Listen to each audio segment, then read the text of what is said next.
Hello guys, welcome on my YouTube channel success mantra by Suman Saket. आप लोगों का स्वागत है हमारे इस YouTube चैनल पे। मैं आशा करता हूँ कि आप इससे लाभान्वित हो रहे होंगे। हमारी एक कोशिश रहती है कि इंफॉर्मेशन टेक्नोलॉजी और कंप्यूटर साइंस की जो 7 से 10 तक की क्लास है उसके सारे टॉपिक्स को मैं यहाँ पे कवर करूँ। ये हमारा इस कंप्यूटर साइंस का एक कड़ी है जिसको हम आगे लेकर के आपके समक्ष आ रहे हैं। आप लोगों से केवल एक रिक्वेस्ट है कि आप लोग जितना इस वीडियो को शेयर, सब्सक्राइब और लाइक कर सकते हैं कीजिए। चैनल को सब्सक्राइब कीजिए ताकि मैं आपके साथ हमेशा जुड़ा रहूं और आप लोगों को अपनी तरफ से मदद करता रहूं। जैसा कि आपको पता है कि मैंने पिछले क्लास में आप लोगों को बताया था कि कंप्यूटर जो है वो हम लोग उसे 2 प्रकार से विभाजित कर सकते हैं। जिसमें प्रीवियस सेशन में मैंने बताया था कि कंप्यूटर्स को जो विभाजित किया जाता है और क्लासिफाई किया जाता है वो 2 तरीके से किया जाता है। पहला जो होता है on the basis of data handling और दूसरा जो होता है on the basis of functionality, मतलब कार्य करने के आधार पे और वो किस तरह से डेटा को हैंडल करता है उसके आधार पर कंप्यूटर को हम लोग डिवाइड करते हैं या क्लासिफाई करते हैं। जब मैं बात करता हूँ on the basis of data handling और किस तरह के डेटा को कंप्यूटर हैंडल करता है, तो उसके अकॉर्डिंग हम लोग कंप्यूटर को पिछले क्लास में डिस्कस करा था। वो 3 तरह का था। फर्स्ट जो था वो एनालॉग था, दूसरा जो था वो डिजिटल था और तीसरा जो था वो हाइब्रिड था। बट वो पिछले क्लास में मैंने उसके रिस्पेक्ट में बात कर चुका था। आज का जो सेशन होगा वो हमारा होगा on the basis of functionality, मतलब कार्य करने के आधार पर कंप्यूटर को हम कितने प्रकार से विभाजित करते हैं। तो कार्य करने के आधार पर कंप्यूटर को हम लोग 4 प्रकार से डिवाइड करते हैं। जहाँ पे पहला जो होता है वो होता है मैक्रो और माइक्रो कंप्यूटर, दूसरा जो होता है वो मिनी कंप्यूटर, तीसरा जो होता है मेन फ्रेम कंप्यूटर और चौथा जो होता है वो है हमारा सुपर कंप्यूटर। यहाँ पे सबसे पहले हम आपके समक्ष माइक्रो और मैक्रो कंप्यूटर की बात करेंगे।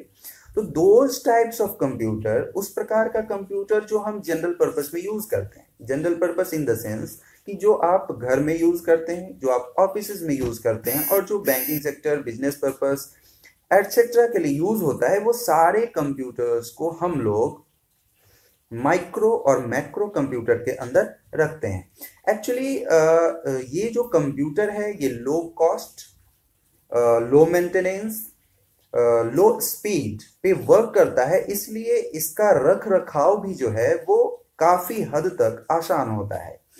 इसलिए इसको हम जनरल पर्पस में भी यूज करते हैं। जब हम माइक्रो और माइक्रो कंप्यूटर की बात करते हैं तो इसको भी हम लोग 2 प्रकार से डिवाइड करते हैं। पहला जो हमारा प्रकार होता है दैट इज डेस्कटॉप माइक्रो और मैक्रो कंप्यूटर, दूसरा पोर्टेबल माइक्रो और माइक्रो कंप्यूटर। आपने नाम सुना होगा कि डेस्कटॉप कंप्यूटर हम किसे बोलते हैं। तो डेस्कटॉप कंप्यूटर की जब बात आती है तो उसमें पर्सनल कंप्यूटर्स जो भी पीसीज यूज होते हैं वो सारे उस कैटेगरी के अंदर आते हैं, बट उसको भी हम लोग 3-4 तरीके से डिवाइड करते हैं। आपने नाम सुना होगा CRT बेस्ड कंप्यूटर का, LED based computer, LCD based computer. Actually ये टाइप्स ऑफ मॉनिटर है जिसको हम डेस्कटॉप के कैटेगरी में रखते हैं। जहां CRT का फुल फॉर्म होता है कैथोड रे ट्यूब, LCD का फुल फॉर्म होता है लिक्विड क्रिस्टल डिस्प्ले, LED का फुल फॉर्म होता है लाइट एमिटिंग डायोड। बट जब हम इसी को पोर्टेबल माइक्रो और मैक्रो कंप्यूटर की तरफ बात करते हैं तो यहाँ पे इसको डिवाइड हम डिफरेंट टाइप से कर सकते हैं। उसमें पाम टॉप हम रख सकते हैं, उसके बाद हम कंप्यूटर रख सकते हैं, उसके बाद हम आप लैपटॉप को उसके अंतर्गत रख सकते हैं।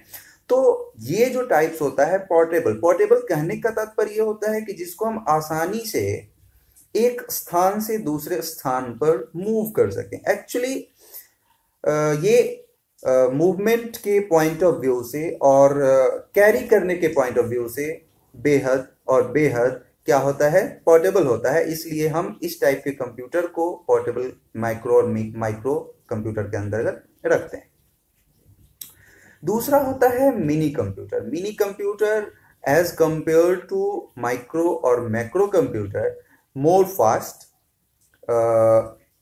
मोर कॉस्टली एंड मोर मेंटेनेंस इसके लिए चाहिए होता है। और ये बेसिकली जो यूज होता है वो स्मॉल सर्वर को यूज करने के लिए होता है। जैसे किसी स्मॉल ऑफिसेज में या अपने होम में बहुत सारे नेटवर्क को, दैट्स मीन बहुत सारे टर्मिनल को, दैट्स मीन बहुत सारे कंप्यूटर्स को आप इंटरकनेक्ट करते हैं और उस सारे का सोर्स आप एक कंप्यूटर पे रखते हैं। दैट इज कॉल्ड और that works as a server. ठीक है, तो उस सर्वर से जब हम उस सारे जितने सारे मल्टीपल कंप्यूटर्स हैं उसको कनेक्ट करते हैं और जब वो एक इंडिविजुअल कंप्यूटर, वो एक इंडिविजुअल टर्मिनल सभी के सोर्स के तौर पे काम करता है तो वो हमारा सर्वर कहलाता है। और उस तरह के सर्वर को अगर हमें यूज करना है तो हम मिनी कंप्यूटर का यूज करते हैं। एक्चुअली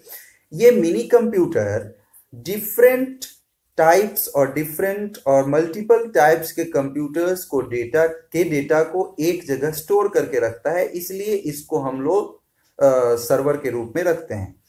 इसका कैपेसिटी भी एज कंपेयर टू माइक्रो और मैक्रो कंप्यूटर अधिक होता है। क्यों होता है इसके पीछे भी रीजन है, क्योंकि इसे मल्टीपल कंप्यूटर्स जो इसके साथ कनेक्ट हैं उनके साथ इनको कोऑर्डिनेशन करना पड़ता है। दैट्स मीन कि उनके सारे डेटा को शेयर करना, उनके सारे डेटा को स्टोर करना, ये सारा वर्क जो है इनके पास होता है। इसलिए इनका स्पेसिफिकेशन भी क्या होता है एज कंपेयर टू माइक्रो और मैक्रो कंप्यूटर क्या होता है, ज्यादा होता है। तो ये हमारा होता है मिनी कंप्यूटर।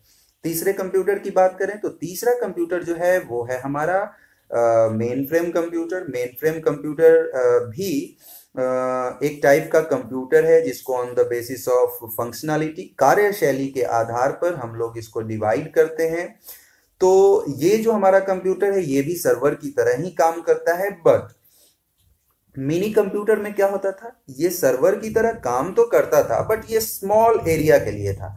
और जब हम मेन फ्रेम कंप्यूटर की बात करेंगे तो ये हमारा ब्रॉड एरिया के लिए होता है। ब्रॉड एरिया कहने का मतलब कि जैसे हम सपोज करते हैं कि किसी एक इंडिविजुअल बैंक का सर्वर है और उस सर्वर पे जितने सारे उस बैंक के ब्रांचेज हैं उन सारे से वो क्या है, आपस में इंटरलिंक है और आपस में इंटरकनेक्टेड है।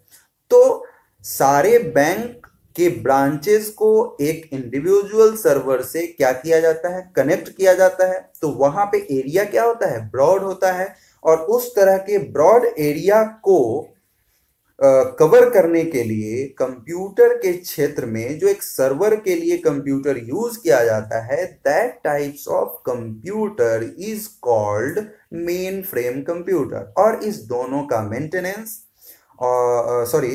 इस मेन फ्रेम कंप्यूटर का मेंटेनेंस माइक्रो और मिनी से क्या होता है, ज्यादा होता है। इसकी स्पीड भी ज्यादा होगी और इसका स्पीड भी क्या होगा, ज्यादा होगा। क्लियर। अब हम बात करते हैं, आगे की तरफ बढ़ते हैं और इसका जो लास्ट टाइप है कार्यशैली के आधार पर वो हमारा कौन सा है, सुपर कंप्यूटर। सुपर कंप्यूटर के बारे में अब हम बात करेंगे। एक्चुअली सुपर कंप्यूटर भी एक तरह का कंप्यूटर है बट ये मोस्ट पावरफुल कंप्यूटर है जो कि वर्ल्ड स्तर पे यूज होता है। वर्ल्ड स्तर पे यूज इसलिए होता है क्योंकि इसकी स्पीड इतनी ज्यादा होती है कि इसका यूज रिसर्च में, इसका यूज डेवलपमेंट में, किसी साइंटिफिक डेवलपमेंट में किया जाता है। जैसे वेदर फॉरकास्टिंग रिपोर्ट है या फिर कोई रिसर्च है, किसी टाइप का मेडिकल रिसर्च है या इस तरह का कोई रिसर्च है, तो हम लोग किसका यूज करते हैं, सुपर कंप्यूटर का यूज करता है। इसलिए इसका यूज मोस्टली होता है रिसर्च में और साइंटिफिक रिसर्च में, क्योंकि इसकी कार्य करने की शैली और कार्य करने की क्षमता जो है, हमने जो पिछले जितने सारे कंप्यूटर्स पढ़े उन सारे के कंपैरिजन में ज्यादा होता है।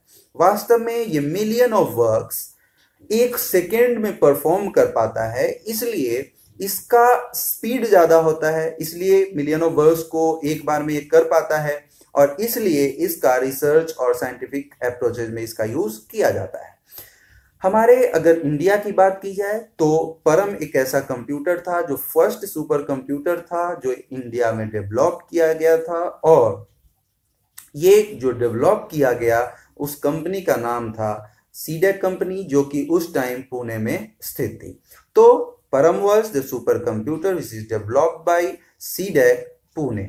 ओके, तो ये हमारा आज का टॉपिक था जो आज लास्ट हुआ, टाइप्स ऑफ कंप्यूटर, जहाँ पे हमने दो तरह के कंप्यूटर्स की बात करी थी। पिछले सेशन में हमने बात करी थी on the basis of data handling, और आज के सेशन में हमने बात करी on the basis of functionality.